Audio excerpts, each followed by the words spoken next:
Hey guys, it's Wiseman again. This time I will talk about reason and logic. Okay, so um, the main goal here is to explain what is reason and what is logic, what they are for, and why it's important to be reasonable and logic sometimes, not always. Okay. So the first thing about reason is that you should not exaggerate in life. So you should be reasonable. Okay. So basically, when you say, for example, when you say, I believe that I can do something, that this is reasonable, and it should be logical, because if you can do something, you can prove that you can do something. So logic, it's a concept of I can do something, I can prove I can do something.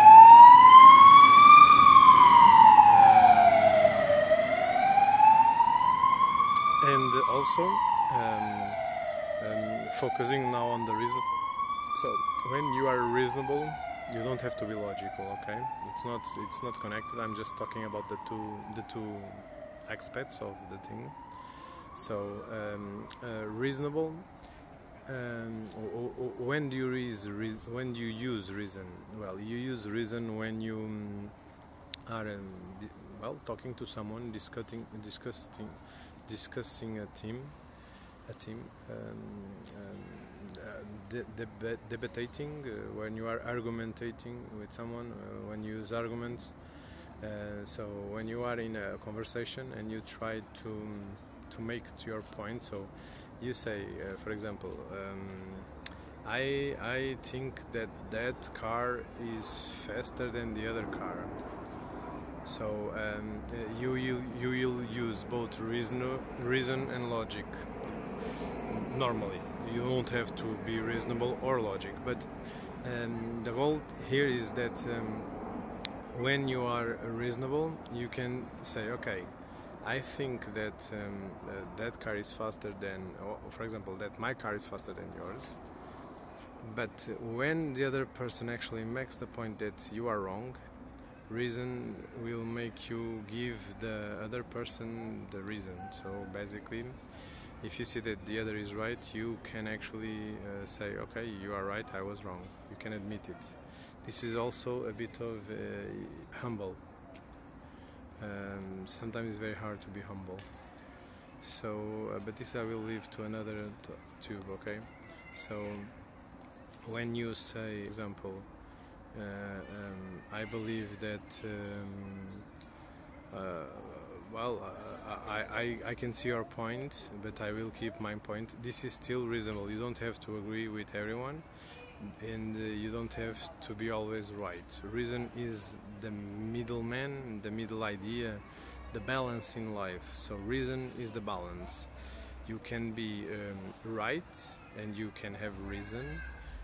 You can be wrong and you can still have reason. So reason is a way of leading with another idea, with your own idea, with your thought.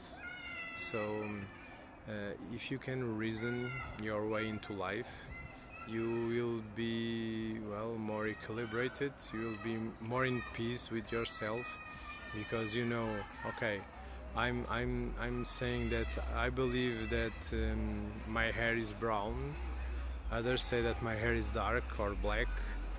Well, I will still say that my hair is brown, even if they say even if they give me proofs, I can still say, no, my hair is still brown no matter what you say. And this might still be a reasonable thought. Reason is not saying that the other is right. Reason is hearing the other and still says something. So reason is the ability to talk and to hear. Normal people talk and don't hear, or don't want to hear. So basically, it's very important to listen to the others, not just talk. So you can basically talk, but then let the others talk. I know sometimes you want to interrupt. I do it all the time in conversations. It's hard to just listen when you're not agreeing with the subject, or when you want to provide more feedback or more info into the conversation. But one main thing of the reason is patience. So reason and patience is very connected. So when you are a reasonable person, you know how to wait and when to talk and how to say stuff. Even if you're right or wrong, it doesn't matter if you're right or wrong. It's just a matter of patience, and this patience will be very helpful to you in your life, because once you become better at this, reasonable person, you will see things different. You will know when to wait, when to talk, when to say stuff, and how you say it, because also it's very important. Sometimes I'm very direct, I'm very rude, I'm very arrogant, I'm very prepotent, I'm very people sometimes say, oh, you think you know everything, but you're wrong. And I say, no, I don't know everything, but I'm not wrong. So it's a matter of looking at perspective. So if you say the other is wrong, it doesn't mean that you are right. I can say I'm right, and I can say the other is also right. So it's a matter of, of reasonable. You can accept both realities, or three realities, four realities, even if they are totally different at the same subject. So you can still say you believe that that my hair is brown, but you can still say that you still think that my hair is dark. You can still think that my hair is golden, purple. It doesn't matter. Several people can say different things, and they might all be right. There isn't one single truth, there is several single truths.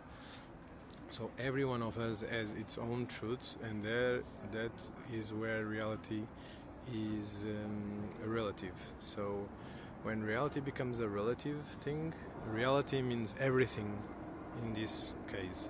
So when you're saying, no, I have the reason, I am right, I'm saying the truth, he is saying the truth, but you are also saying the truth. So it's two perspectives of the same subject, of the same thing.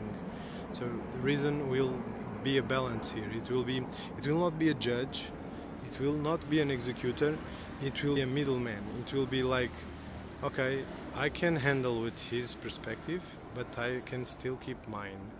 Or actually, I will keep his perspective because he's actually right, and I agree with him.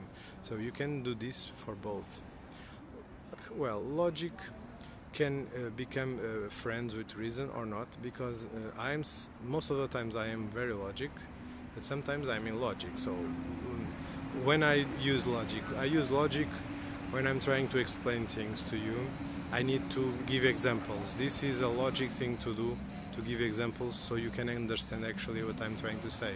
It's like someone says, okay, you're not understanding. Do you want me to do a draw for you? Do you want me to draw? Do you know what is an airplane? You don't? Okay, let me draw an airplane so you don't confuse it with a car, for example. So it's very important to be logic. So when am I not logic? Well, when I say everything is possible, I cannot prove that everything is possible. And normally logic means that you can prove what you're saying. So logic is like based on mathematics, and sometimes I say things that I cannot prove, but I still believe them as they were 100% true. So logic is normally a thing that you can prove. A non-logic thing, for example, for someone that believes in God, I don't believe in gods. I believe in energy. I believe in spirits, souls, if you want, not in gods. I believe that there is always someone powerful, more powerful than you, more faster than you, more smarter than you, more involved than you. That won't make that person or that being a god. That will just make him, well, stronger, faster, smarter, whatever he is. Different in a way, or in several ways, but not a god. So logic is something that you should use, but again with reason. You should not abuse, you should not put rules on stone and make them your own single reality, because you should use this for protection, but you should not abuse of this. So in resume, be reasonable, use logic, but sometimes you can also be unlogic and even unreasonable. So reason normally gives you balance, but sometimes you have to be unreasonable, because sometimes you do things that you don't do, that goes against your logic, against your rules, against reason, but sometimes it's the only thing you can do. Sometimes it's a matter of life and death, sometimes it's a matter of survival, sometimes it's the only way you could do it, or the only thought you had. But when you can plan, when you have time, be reasonable and be logic. Okay, be wise, train your mind. Okay.